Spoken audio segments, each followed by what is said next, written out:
GT Holidays, South India's #1 travel brand. You know you are special when you're with GT Holidays. பழைய நகையை கொடுத்து white 11 மந்த்ஸ்ல அதே எடைக்கு புது நகையை எடுத்துக்கோங்க. எக்ஸ்ட்ராவா ₹1 தர வேண்டாம். Magic old gold exchange. Nakkheeran நேயர்களுக்கு வணக்கம். இன்று நம்முடன் கருத்துக்களை பகிர்ந்து கொள்ள இணைந்திருக்கிறார் தமிழ்நாடு முற்போக்கு எழுத்தாளர்கள் மற்றும் கலைஞர்கள் சங்கத்தின் கடலூர் மாவட்ட பொறுப்பாளர் பால்கி அவர்கள். வணக்கம் சார். வணக்கம்.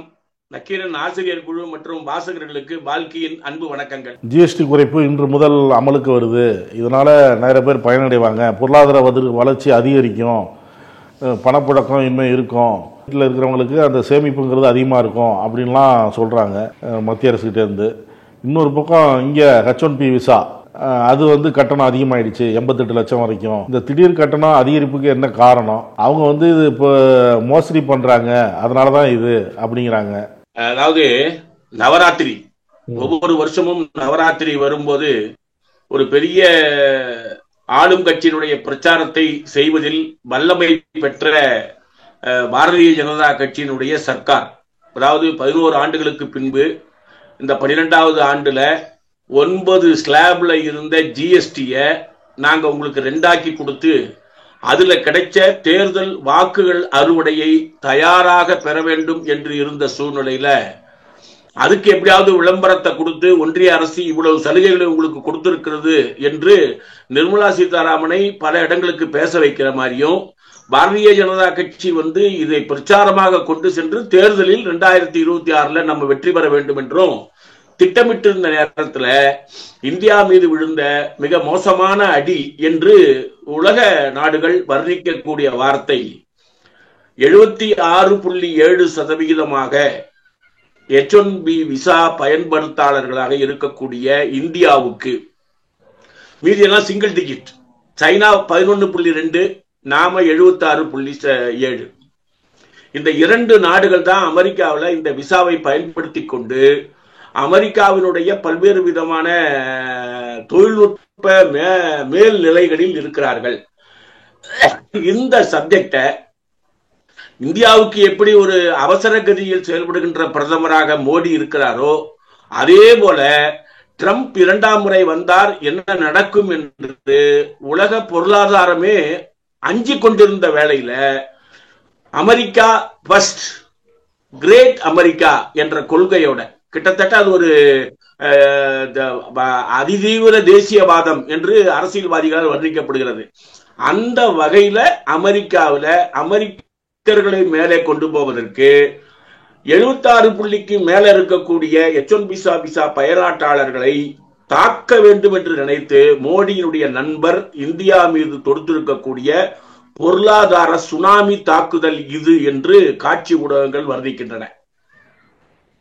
நீங்க கேட்ட மாதிரியே இவர் தேர்தலுக்கு முன்பு பல நாடுகள் சுற்றுப்பயணம் பண்ணாரு. 51 நாடுகள் சுற்றுப்பயணம் பண்ணதுல அவர் அமெரிக்காவில் இருக்கக்கூடிய இந்த H1B விசா பயன்படுத்துவதில் இருக்கக்கூடிய நடைமுறை சிக்கலை எளிதாக்கிய இந்தியாவின் ஒரே பிரதமர் இவர்தான் என்று வர்ணிக்கப்பட்டார்.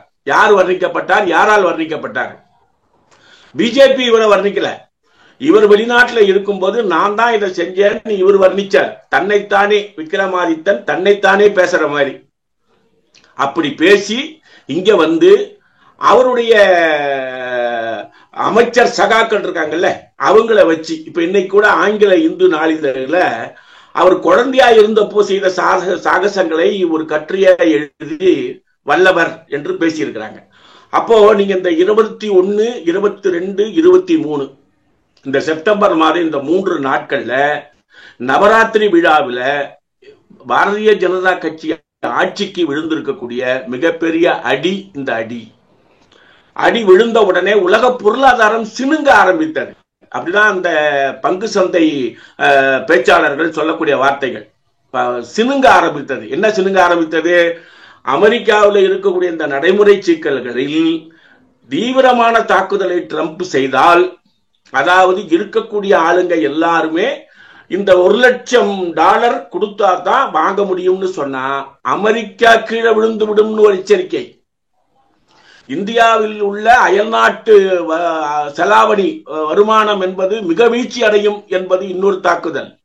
சைனாவுக்கு லேசான ஒரு சிராய்ப்பு ஏற்படும். இந்த 3 விவரங்கள் பங்குச்சந்தை உலகங்கள் விவாதித்துக் கொண்டிருக்கின்றன. உடனடியா அமெரிக்க பொருளாதார ஆட்கள்லாம் உட்கார்ந்து பேசுறான். உட்கார்ந்து பேசுறதுக்கு அப்புறம் அடுத்த கன்செஷன் போடுறான். என்ன கன்செஷனு? இப்போ நீங்க போனவங்க எல்லாம் அந்த பணம் கட்டி தான் வரணும்ன்றதுதான் முதல் உத்தரவு. 3.5 மணி நேரத்துல 2வது உத்தரவு. அது என்னன்னு சொன்னா, நிதானமா நீ தீபாவளி முடிச்சிட்டு வா. ஏற்கனவே H1B வாங்கினவங்களுக்கு இந்த பிரச்சனை இல்ல, இப்ப வாங்குறவங்களுக்கு தான் நாங்க இதை சொல்லியிருக்கோம்னு கீழே விழுந்தாலும் மீசையில மண் ஒட்டாத மாதிரி 2வது அறிவிப்பில் ட்ரம்ப் மண்ணை கவுகிறார். இந்த வார்த்தை தான் ஆங்கில எழுத்து ஊடகங்கள்ல சொல்லப்பட்டிருக்கிறது. ட்ரம்ப் எப்படி மண்ணை கவுறாருன்றா 50% 25 தாக்குதல் இந்தியா மீது. அந்த 25ல செகண்ட் 25ல நான் கன்செஷன் தரேன்னு 2வது அறிவிப்பு விட்டாரு. அப்போ நண்பர் என்று சொல்லக்கூடிய மோடியிடம் ட்ரம்ப் ஏன் இவ்வளவு மோசமான தாக்குதலை செய்கிறார் என்று கேட்பதற்கான அரசியல் ஸ்திரத்தன்மை அற்ற அரசு, சாதுரியம் இல்லாத அரசு என்று வர்ணிக்கப்படுகிறது. இதுவரை இருந்த பிரதமர்களில் மிக மோசமாக வர்ணிக்கப்படக்கூடிய பிரதமர் இந்த பிரதமர். 12வது ஆண்டில் மோடி சிறப்பானவர் என்று 17ஆம் தேதி நடந்த அவருடைய பிறந்த நாள் விழா பண்ற கொண்டாட்டத்துல பேசினவங்க 20ஆம் தேதி பேசுவதற்கு பாயிண்ட் இல்லாம தவிக்கக்கூடிய சூழல் இந்த H1B விசா உருவாக்கி இருக்கிறது. ஜெய்ராம் ரமேஷ் போன்ற, சீதாராமையா போன்ற கர்நாடக முதல்வர், அவங்க மூலதனம் நிறைய இருக்கு. காங்கிரசினுடைய ஆட்கள், இடதுசாரி ஆட்கள், அனைத்து எதிர்கட்சிகளும் சரமாரியாக குற்றம் சாட்டி இருக்கிறார்கள்.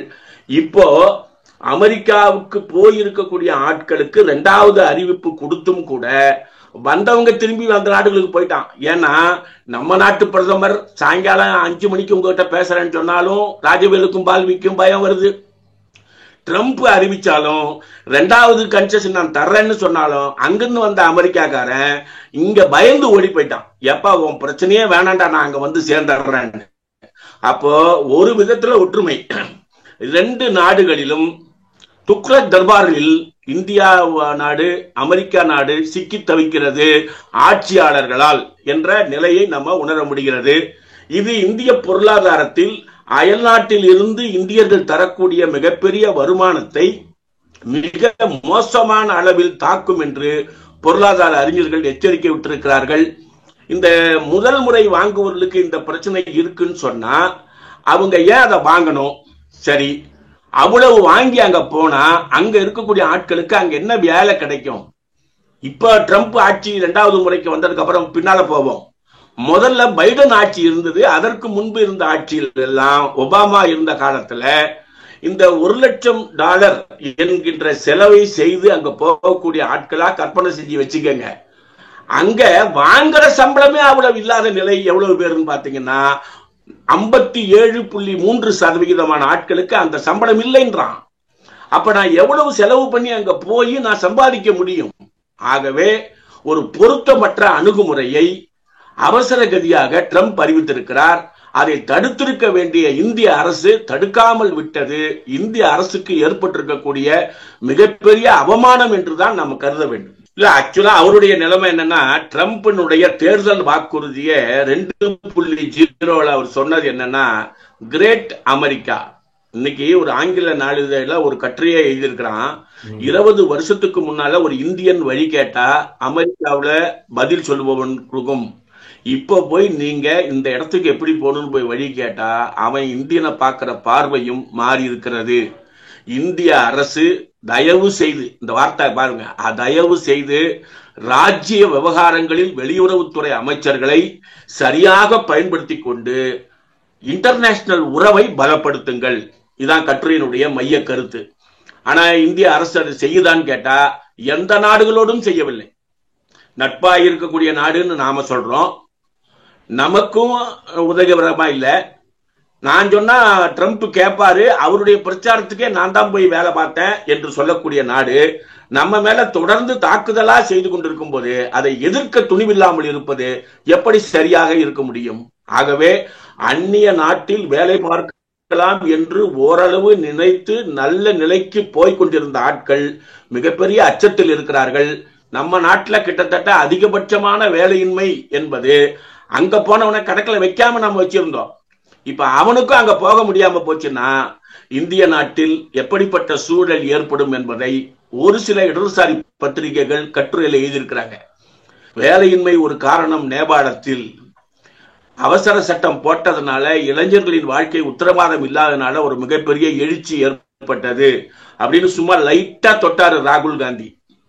ராகுல் காந்தி தொட்ட உடனே அமைச்சரவை அதிகாரிக வர்க்கம் உடனடியாக கூடி ஒரு ஆலோசனை நடத்துறாங்க. என்னன்னா, இவர் ஒரு அப்பீல் விட்டு இளைஞர்களோ மாணவர்களோ நீங்க வெளியில வந்துட்டா என்ன ஆகும்? கடுமையான அடக்குமுறை சட்டங்கள் மூலம், கடுமையான வரி விதிப்பின் மூலம், வேலையின்மையை உருவாக்குவதன் மூலம் ஒரு மிகப்பெரிய நிச்சயமற்ற இந்தியா என்றது உதிவாய் போச்சுன்னு சொன்னா இங்கேயும் அப்படிப்பட்ட நிலை ஏற்படும் என்பதுதான் ராகுல் காந்தியினுடைய எச்சரிக்கை. அந்த வகையில இந்த பிரச்சனையை கையாளுகின்ற ஒரு திறமை மிக்க ஆட்களை வைத்து ஒன்றிய அரசு செயல்பட வேண்டும்.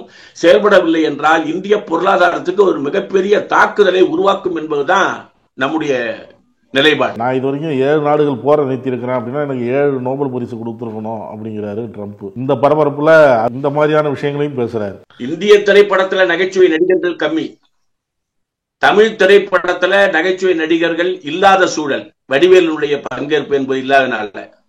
நீங்க மீம்ஸ்ல எல்லாம் பாத்தீங்கன்னா வடிவேலுடைய சப்ஜெக்டை எல்லாத்துக்கும் நீங்க பொருத்தலாம். இப்ப உலக அரசியலில் அப்படி பொருத்தக்கூடிய ஒரே ஆளு ட்ரம்ப் தான். அவருக்கு அமைதி பரிசு கொடுக்கிறேன்னு சொல்லி யார் சொன்னா? அமெரிக்கா இஸ்ரேலை இயக்குகிறதா, இஸ்ரேல் அமெரிக்காவை இயக்குகிறதா என்று முந்தா நேத்து ஒரு விவாதம் ஆங்கில ஊடகங்கள்ல, காட்சி ஊடகங்கள்ல. அதுல எல்லாம் சொன்னது என்னன்னா, முதல்ல என்னமோ மாட்டை புடிச்சுன்னு போனது அவராதான் இருந்தது, ஆனா இப்போ மாடுதான் அவரை இழுத்துன்னு போகுது. இப்ப நான் யார சொல்றேன்னு நீங்க புரிஞ்சுக்கலாம். இஸ்ரேலிடம் சிக்கிக் கொண்டு அமெரிக்கா தவிக்கிறது என்பதுதான் இன்றைய காசாவுக்கு எதிரான, அந்த பாலஸ்தீனத்துக்கு எதிரான போக்கினை கண்டித்து மற்ற நாடுகள் குரல் கொடுக்க ஆரம்பித்திருக்கிறது. இவ்வளவு நடக்கும்போது நான் அமைதி பரிசுக்குன்னா, வடிவேல் ஒரு படத்துல யார் யாருக்கிட்டயோ அடி வாங்கி கடைசியா அந்த நடுவர்கிட்ட இந்த பரிசு எனக்கு தான் வரணும்னுவான். ஏன்னு கேட்டா, எல்லா இடத்துலயும் அடி வாங்கினது நான் தான், ஆகவே எனக்கு தான் இது பொருந்தும்னு சொன்னான். அந்த கதை தான் ட்ரம்புக்கு. அமைதியினுடைய தன்மைக்கு எதிராக செயல்படுகின்ற உலக அமெரிக்க அரசியல் அரக்கன் ட்ரம்ப் என்று விவாதத்துல ஒரு ஆங்கில எழுத்தாளர் பேசுறாரு. அந்த அளவுக்கு மோசமாக இருக்கக்கூடியவர் இப்படி திடீர்னு நமக்கு நகைச்சுவை வருவதற்காக பேசியிருக்கிறாரு. அதனால அமைதிக்கு எதிரானவருக்கு அமைதி பரிசு கொடுப்பது உலக அழிவுக்கு வழிவகுக்கும். ஜிஎஸ்டி வரி குறிப்பை பற்றி ஏற்கனவே நீங்கள் பேசியிருந்தீங்க. 18 இப்போ இன்சூரன்ஸுக்கெல்லாம் இப்போ குறைக்கிறாங்க, இல்லைன்னு சொல்கிறாங்க. அப்படின்னா இது வரைக்கும் செலுத்துனதுக்கு யார் பொறுப்பேற்பா அப்படின்னு நீங்கள் ஒரு கேள்வியெலாம் எழுப்பியிருந்தீங்க. இப்போ இந்த ஜிஎஸ்டி குறைப்புங்கிறது யாருக்கு சாதகம்? இப்போ சாமானிய மக்களுக்கு இதனால பலன் அடைவார்களா? அதை எப்படி பார்க்குறீங்க? பீகார் தேர்தல் வருது, தேதி அறிவிக்க போகிறாங்க, அதனால தான் இதை கொண்டாந்தாங்களா? ஏன்னா பல்வேறு கேள்விகள் ஓடிட்டு இருக்கு. அதாவது இன்னைக்கு நீங்க எல்லா பேப்பரை வாசிக்கிற பழக்கம் உடைய ஆட்கள் பாத்தீங்கன்னா, ஒன்றிய அரசு ஒரு அட்வர்டைஸ்மெண்ட் கொடுத்துருப்பாங்க.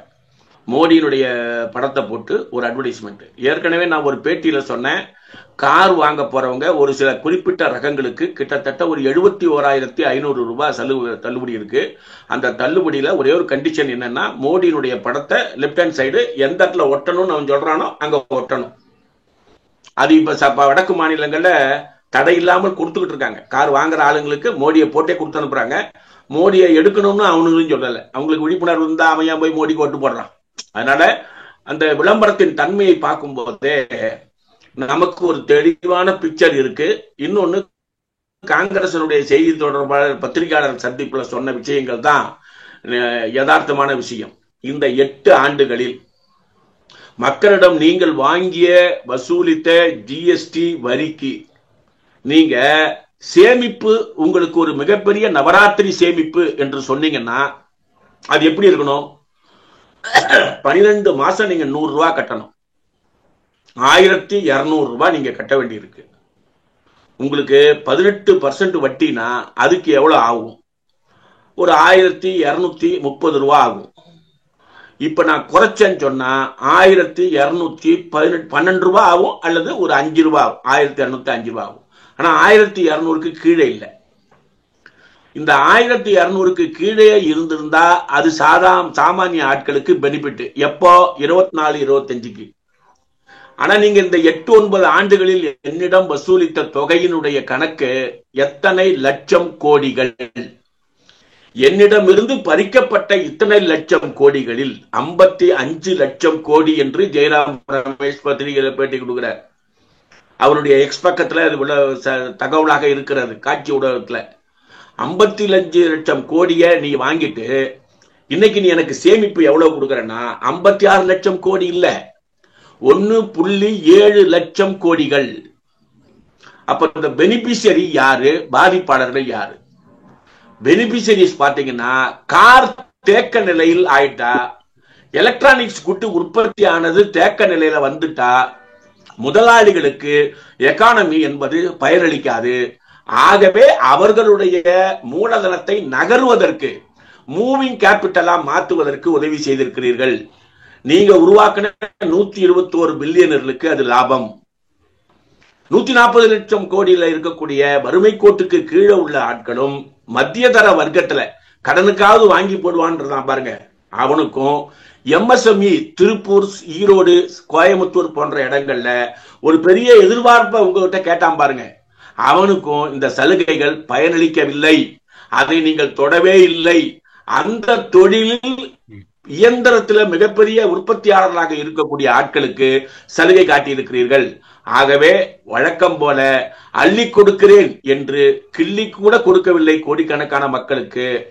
அள்ளி கொடுக்க மாட்டேன் என்று சொல்லக்கூடிய ஆட்களான நீங்கள் பல லட்சம் கோடிகளை முதலாளிகளுக்கு வாரி வாரி கொடுக்கிறீர்கள் என்பதுதான் இந்த ஜிஎஸ்டி 2.0 சீர்திருத்தம்.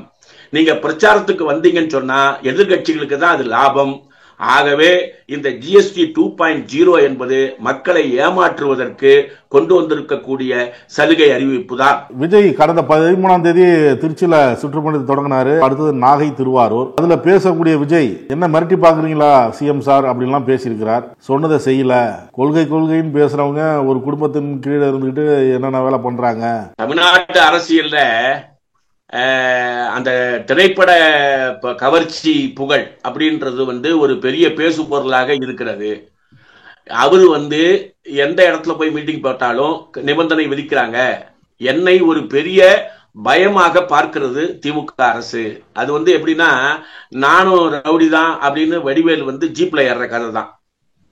அவரை இன்னும் நாங்க ரவுடி லிஸ்ட்லயே கொண்டு வரல. அவரா ரவுடி சொல்லி ஏத்துக்கனா எப்படி அப்படின்னு தான் இன்னைக்கு அரசியல்ல விஜய் பார்க்கப்படுகிறார். நாங்க ஆர்ப்பாட்டம் பண்ணாலே, நான் சொல்றது நாங்கன்றா இடதுசாரிகள் விலைவாசி உயர்வை கண்டித்து ஒரு ஆர்ப்பாட்டம் சொன்னா, விலைவாசி உயர்வு போலீஸுக்கும் உண்டு, நீதித்துறைக்கும் உண்டு, நமக்கும் உண்டு, உங்களுக்கும் உண்டு. என்னென்ன பேசுவீங்கன்னு கேட்பாங்க, நாங்க விஷயத்த சொல்லுவோம். என்ன கோஷம் போடுவீங்கன்னு கேட்பாங்க, நாங்க சொல்லுவோம். தினசரி நடக்கும்போது பழக்கமாயிடும். அவங்க இதுதான் சார் பேசுவாங்கன்னு அவங்களே ஏறிக்குவாங்க. இது எங்களுடைய கட்சியினுடைய பாரம்பரியம். அவர் இப்ப ஆரம்பிச்சிருக்காரு, அவருக்கு அது தெரியல. மோடி வந்துட்டு போனப்போ இந்த நிபந்தனை எல்லாம் போடுவீங்களா சார்னு கேக்குறாரு. இதை விட ஒரு அரசியல் முதிர்ச்சி இல்லாத பேச்சு எங்கேயாவது இருக்க முடியுமா? மோடி வந்தா பெர்மிஷன் கேட்ட கட்சிக்காரனுக்கு 11 நிபந்தனைகளோட ஒரு கடிதம் கொடுத்துருக்காங்க. அதை தெரிஞ்சுக்கிட்டு பேசணும். அதே மாதிரி நாகப்பட்டினத்துல 6.5 கோடி ரூபாயில இதுவரைக்கும் பெரிய ஆஸ்பத்திரியே இல்லாத இடத்துல ஆஸ்பத்திரியை கொண்டு வர்றாங்க. ஆரம்ப சுகாதார நிலையத்துல ஏற்கனவே வெறும் ஆம்புலன்ஸ் கூட இல்லாத இடத்துல பெரிய சுனாமி மற்றதெல்லாம் வந்ததுனால முன்னேற்றம் இருக்கு. எதையுமே தெரிஞ்சிக்காம பேசுற சப்ஜெக்ட். அதே மாதிரி பாத்தீங்கன்னா என்ன 10 நிமிஷம் தான் பேசணும் நீங்க சொன்னீங்க. நீ எழுதி எடுத்துன்னு வந்தது 25 நிமிஷம். உனக்கு பேசுறதுக்கு 10 நிமிஷம் சொல்லவே இல்லை. 40 நிமிஷம் அனுமதி கொடுத்துருக்காங்க. ஆனா நீங்க பேசுறது 7 நிமிஷம். அப்போ உங்க விவாதம் என்பது அரசியலில் ஆரோக்கியமாக இல்லை. அரசியல் ஆரோக்கியம்னா நீங்க அன்பு கரங்களை வரவேற்றிருக்க வேண்டுமா வேண்டாமா? அன்பு கரங்கள்ன்ற scheme praised by international media. இந்த அன்பு கரங்கள் என்ற திட்டம் அனாதையாக விடப்படுகின்றவர்களுக்கு அக்கறை காட்ட வேண்டும் என்பது நெருக்கடி உள்ள மாநில அரசுக்கு. அண்டர்லைன் பண்ண வேண்டிய வார்த்தை அதுதான். இங்க ஒரு கல்வி அமைச்சர் பேசுறாரு, நீ பேசாம நான் சொன்ன நிபந்தனையை ஏத்துக்கிட்டா ஏகப்பட்ட கோடி உனக்கு வருமேன்னு கேக்குறாரு. நிபந்தனை போடாதலான்னு தகராறு பண்ணிட்டு இருக்கக்கூடிய நம்ம கிட்ட நிபந்தனையோட வாங்கிக்கோன்னு சொல்லக்கூடிய முதலாளியை எதிர்த்து பேசுறது ஆரோக்கிய அரசியலா விஜய் செய்ய வேண்டியது. மாநிலத்துல குடும்ப ஆட்சின்னு சொன்னா மத்தியில் இருக்கக்கூடிய குடும்பத்தினுடைய ஆட்களை பற்றி கை நீட்டி பேச முடியல அவரால. அதனால அவர் ஒரு விளையாட்டு பிள்ளையாக வலம் வர ஆரம்பிச்சிருக்கிறார். 5 நாள் ஷூட்டிங், 2 நாள் பாலிடிக்ஸுக்கு ஷூட்டிங். அதனால சனி ஞாயிறு விளையாட்டு பசங்க அப்பதானே வரணும். அதே மாதிரி நாங்க போய் ஒரு போராட்டம் பண்ணும்போது அங்க ஒரு டேமேஜ் ஆச்சுன்னு சொன்னா பொறுப்பு நாங்க தான், இந்த கட்சிக்காரங்க தான். அவர் ஒரு ஸ்கூல் ஒரு போன தடவை அந்த மீட்டிங் நடக்கும்போது ஒரு ஸ்கூலினுடைய காம்பவுண்ட் சுவர் இடைஞ்சிருச்சு, ஒரு சர்ச்சினுடைய காம்பவுண்ட் சுவர் உடைஞ்சிருச்சு. கரண்ட்டை நிறுத்திக்கோங்க, எங்கால் கரண்ட் கம்பி மேல ஏறிடுவான்னு சொல்லி உன்னோட மீட்டிங் அரேஞ்ச்மெண்ட் கொடுக்கறவனே எழுதி கொடுத்துட்டு நான் பேசுறத பார்த்து பயந்து கரண்ட்டை கட் பண்ணிட்டாங்கன்னு சொல்றாங்க. இதெல்லாம் எங்க போயிருக்குன்னு சொன்னா விவாத அரசியலுக்கு பதிலாக விளையாட்டு அரசியலை உருவாக்குகிறார். அவரை நம்ம இக்னோர் பண்ண வேண்டியதான், தள்ளுபடி பண்ண வேண்டிய கேஸ். ஆடி மாசம் அப்படின்றதுக்கு பதிலாக புரட்டாசி மாசம் தள்ளுபடி கேஸ் அப்படின்னு நமுத்தி விட வேண்டியதுதான். தமிழகம் மிகப்பெரிய கொந்தளிப்பான நிலையில் இந்த பொருளாதாரத்துல ஈரோடு, நம்ம திருப்பூர், கோயம்புத்தூர், நாமக்கல் சிக்கி தவிக்குது. அவங்கள பூரா நீங்க அந்த நிட்டிங் ஃபேக்டரிஸ்ல நீங்க வேலைக்கு வர வேணாம்னு சொல்லிட்டு இருக்கிறான். குடும்ப பெண்கள் அதுல போய் வீட்டுல வேலை செஞ்சு பொருளை கொண்டு போய் அங்க கொடுத்து சம்பளம் வாங்கிட்டு இருந்தவங்களுக்கு நிர்கதியா நிற்கிறாங்க. அந்த சப்ஜெக்ட பேச வேண்டிய இந்த சூழ்நிலையில இப்படிப்பட்ட விளையாட்டு பேச்சுகளை வைத்து தமிழகத்துல அது ஒரு கேலி பொருளா விஜய் மாற்றிக் கொண்டிருக்கிறார். அது ஆரோக்கியமானது அல்ல. இளைஞர்களை சரியான திசைக்கு கொண்டு வர வேண்டிய பொறுப்பு நமக்கு இருக்கிறது. அதை இளைஞர்களுக்கு சொல்லி கொண்டு வர வேண்டிய வேலைதான் நம்முடைய வேலையாக இருக்க வேண்டும். கருத்துக்களை பகிர்ந்து கொண்டதற்கு நன்றி சார். கருத்துக்களை கேட்டமைக்கு நன்றி, வணக்கம். நக்கீரன் டிவிக்கு சப்ஸ்கிரைப் செய்யுங்கள். உங்கள் ஆதரவே எங்கள் பலம். ஆசிரியர்களுக்கு நண்பனாகவும் மாணவர்களுக்கு ஆசானாகவும் திகழும் தேர்வு வழிகாட்டி. ஒவ்வொரு பாடத்திற்கும் அனுபவமிக்க ஆசிரியர்களின் துல்லியமான தெளிவான விடைகள். CNC இருக்கு, தேர்வு பயம் எதற்கு? இது தீரன் பப்ளிஷிங் ஹவுஸ் விற்பனை வெளியீடு.